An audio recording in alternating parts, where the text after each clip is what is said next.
고품격 날라리 방송 한준희 장지연의 원투펀치 361회 시작해 보도록 하겠습니다.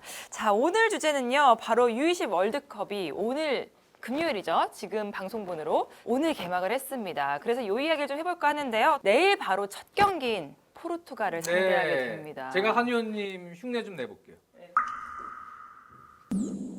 뭐 하시는 거예요? 뭐 무슨 흉내죠? 한 의원님이 첫 경기를 중계를 하시기 때문에 네, 한 의원님이 먼저 하시라고. 네. 먼저 항상 하시라고요? 주제는 한 의원님이 장의원님이 아마 먼저 중계 하시라고 때문에 그러는데. 분석도 많이 하셨을 거고.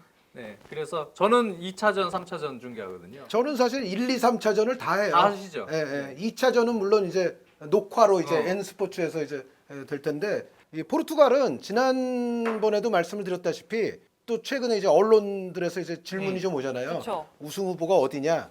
근데 저는 객관적으로 외관상 모든 기준을 종합해서 봤을 때 포르투갈과 프랑스가 일단 2강이다. 네. 그거는 뭐 유럽, 남미 뭐 모든 참여팀을 통틀어서 근데 그도 그럴 것이 뭐 이번 대회 주목할 만한 선수 플레이어스 투 워치 해가지고 또 뭐 스타스 투 워치에서 네네. 주목할 만한 스타들 많은 국제적인 언론들에서 이제 뭐 수십 개 언론에서 선정을 하는 걸 보면 우리 이제 이강인 선수가 항상 들어가서 또 이제 맞아요. 뿌듯하죠. 그런데 그런 거를 선정할 때는 보면은 이제 나라별로 조금 안배를 해요. 그러니까 가급적 나라별로 이제 한 명씩 이렇게 하자. 그런데 이제 그런 기준이 아니라 지금 현재 어떤 유럽 유수의 리그에서의 어떤 팀 경력이라든가 혹은 뭐 지금 현재 산정돼 있는 몸값이라든가 네. 그런 걸로 그냥 이번 대회 참가 선수들을 모두 줄을 세운다 그랬을 때 포르투갈 선수, 프랑스 선수들이 한 랭킹 20위 안에 스쿼드의 거의 한 70% 정도가 위치할 수도 있어요. 그러니까 스쿼드라는 건 여기서 전체 21인을 얘기하는 건 아니고 네. 이제 베스트 11으로 봤을 때 그 정도로 이제 포르투갈도 그렇고 프랑스도 그렇고 이 두 나라 선수들은 일반적인 우리가 생각하는 그냥 어려서 거의 이제 소속 클럽에서는 기회를 잘 못 얻거나 뭐 얻어도 뜨문뜨문 얻고 이 정도가 아니라 이미 포르투갈 리그라든가 프랑스 리그라든가 우리가 알만한 클럽들에서 수준급 활약을 이미 하고 있는 그러니까 주전으로 이미 어느 정도 올라섰거나 거의 뭐 올라서기 직전인 그런 선수들이 많거든요. 그래서 네. 게다가 뭐 포르투갈에는 아시다시피 그 EPL 리거들도 있지 않습니까? 프리미어 리거들도 있고 그래서 이 선수들은 어떻게 보면 다른 팀과는 좀 확연히 차별화가 된다. 그래서 뭐 프랑스는 그렇다 치고 어쨌든 우리가 그런 팀과 상대를 한다는 말씀은 드리고 싶고요. 그리고 이제 전술적으로 보면 포르투갈은 기본적으로는 4-3-3 포메이션을 활용을 합니다. 4-3-3 포메이션을 활용을 하면서 제가 이제 대충 선발 라인업을 예상을 해봤는데 골키퍼는 이제 디오고 코스타라는 선수가 있고요. 여기에 이제 포백에는 루벤 비나그리 선수, 디오고 레이티 선수, 디오고 케이로스 선수, 디오고 달로스 선수 아마 이 선수들이 나올 겁니다. 원래 달로스 선수 자리는 티에리 코에이아라는 선수가 있는데 아마도 달로스 선수를 참여시킨 걸로 봐서는 달로스 선수를 주전으로 쓸 거고요. 그리고 포르투갈의 최대 강점 부위는 역시 또 미드필드와 앞선 공격 라인이라고 볼 수가 있는데요. 미드필드는 장 의원님이 지난 시간에 극찬해 주셨던 플로렌티노 선수. 네네. 플로렌티노 선수가 수비형 미드필더로 이제 맨 아래쪽에서 중심을 잡고요. 그 위쪽에 누노 산토스 선수와 제드송 페르난데스 선수가 서게 됩니다. 그런데 앞선 공격 라인이 조타 선수 그리고 릴의 스타 이미 릴에서 스타가 된 하파엘 레앙 선수 여기에 트린캉 선수 아마 이런 식으로 이제 4-3-3이 구축이 될 거고요. 만약에 이제 다른 선수들이 나올 경우에는 레앙 선수 자리에는 마르텔루 선수, 조타 선수 자리에는 메사키 주라는 선수가 있고 트린캉 선수 자리에는 라치오의 이제 페드로 네투라는 선수가 또 있어요. 그래서 그런 정도로 이제 공격 라인의 더블 스쿼드가 되고 다른 아마 포백이나 미드필드는 제가 말씀드린 라인에서 그렇게 크게 벗어나지 않을 거예요. 공격 라인은 뭐 한두 명 정도 이렇게 바뀔 수도 있습니다만 그래서 전체적으로는 이런 정도의 포진인데 이제 문제는 뭐냐면 여기서 조타 선수, 하파엘 레앙 선수, 트린캉 선수, 제드송 선수, 플로렌티노 선수 게다가 이제 양쪽에 있는 비나그리 선수와 달로 선수 이 선수들이 조금 전에 말씀드렸던 일반적인 20세 이하 어린 선수들과는 좀 차원이 다르다. 네.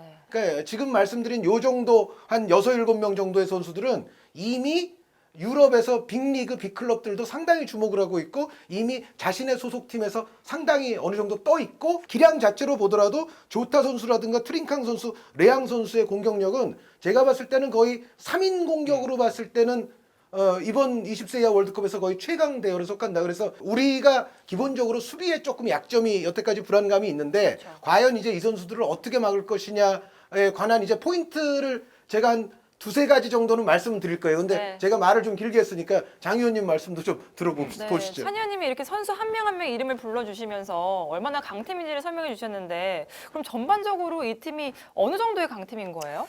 저는 경기를 지난번 회차 때문에 그 19세 이하 유로피언 챔피언십 두 경기를 봤고 네. 이번에는 3월에 있었던 독일과의 평가전을 봤어요. 3월에 있었던 독일과의 평가전도 측면 수비수로 비나그리와 달롯 선수를 그날 선발로 넣었어요. 그래서 기용을 했고 센터백에 한 의원님 말씀하셨던 디오고 레이테와 또 한 명의 센터백은 로만 코레이라 선수가 들어갔는데 그리고 최전방에는 이제 레앙 선수를 원톱으로 놓고 왼쪽에 메사케주 또 허리라인에 플로렌티노 선수를 배치한 그런 운영입니다. 네. 그런데 유로피언 챔피언십부터 이 포르투갈은 제가 보니까 두 가지 전술을 운영해서 시도를 계속 하는 것 같아요.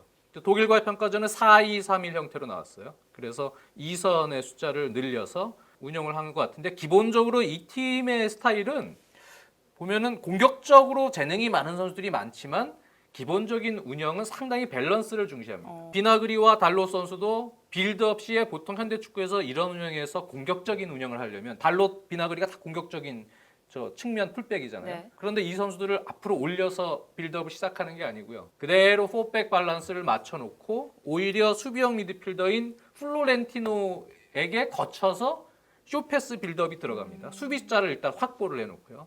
그리고 측면에 이제 주전으로 나올 선수들이 뭐 4-2-3-1이 될 수도 있고 우리나라와의 경기 때 혹시 골을 좀 많이 넣으려고 공격적인 운영을 하려면은 이날 선발로 나왔던 메사케 주 같은 선수까지 왼쪽 윙포드로 선발로 넣고 조타 선수를 뭐 공미 같은 자리에 놓으면서 트링카웅 선수를 같이 놓고 최전방에 레앙 선수를 놓을 수도 있죠. 네. 그렇게 공격적으로 나올 수도 있는데 빌드업 시에 상당히 침착하게 유로피언 챔피언십 때 그랬지만 중앙 미드필더를 거치는 쇼패스 빌드업으로 전진 패스를 합니다. 그리고 나서 거의 쇼패스 빌드업으로 윙포드까지 들어가면 2선에서 개인 기량에 의해서 거기서 좀 많은 시도들을 하는 편이고 그럴 때 이제 오버랩을 좀 타이밍 맞게 들어가는 형태의 운영이 되고요.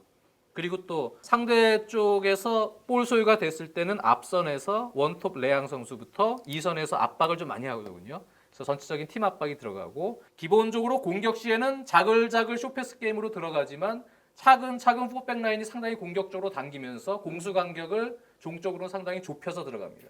그러니까 우리 입장에서는 지금 정종용 감독이 포르투갈전을 앞두고는 3백 운영을 네. 하면서 3-4-1-2와 같은 운영으로 아마 경기에 나설 가능성이 있습니다. 또 변수가 있다면 오세훈 선수를 넣는다면 포메이션이 조금 앞선에서는 바뀔 수도 있지만 네. 기본적으로는 아마 조용욱이나 엄원상 혹은 조용욱이나 전세진 뭐 이러한 선수들로 하여금 투톱에 놓고 이강인 선수를 공격형 미드필더에 놓고 수비력이 겸비된 중앙 미드필더 2명을 놓은 상황에서 그다음에 뭐 최준이나 황태현 이런 선수들처럼 그리고 밑에 3백 그래서 우리나라는 기본적으로 5백과 또 조용욱, 엄원상도 수비 시에는 약간 윙포워드 수비 가담처럼 이렇게 내려왔다가 네. 빠르게 상대 배후 공간 역습을 통해서 공격 찬스를 잡으려는.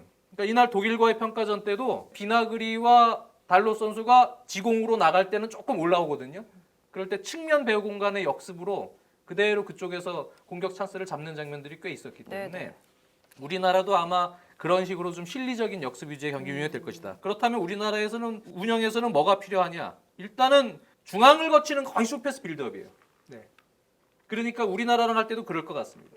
그게 이제 아마 플로렌티노 선수 쪽으로 처음에는 들어갈 가능성이 높아요.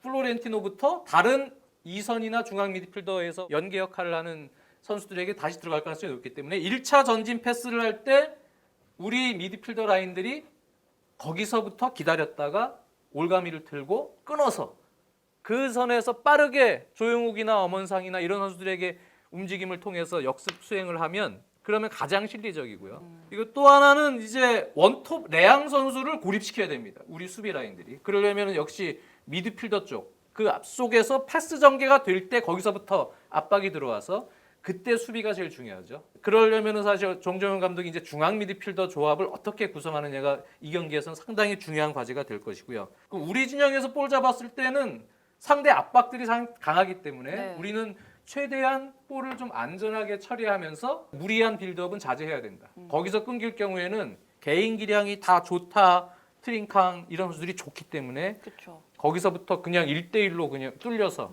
레앙 같은 선수에게 그대로 실점이 될 수가 있기 때문에 아니면 좋다, 트링캉도 다 득점력이. 그러니까 우리는 이제 그런 부분들을 조심하면서 최대한 실리적으로 승점을 따내는데 주력을 해야 된다.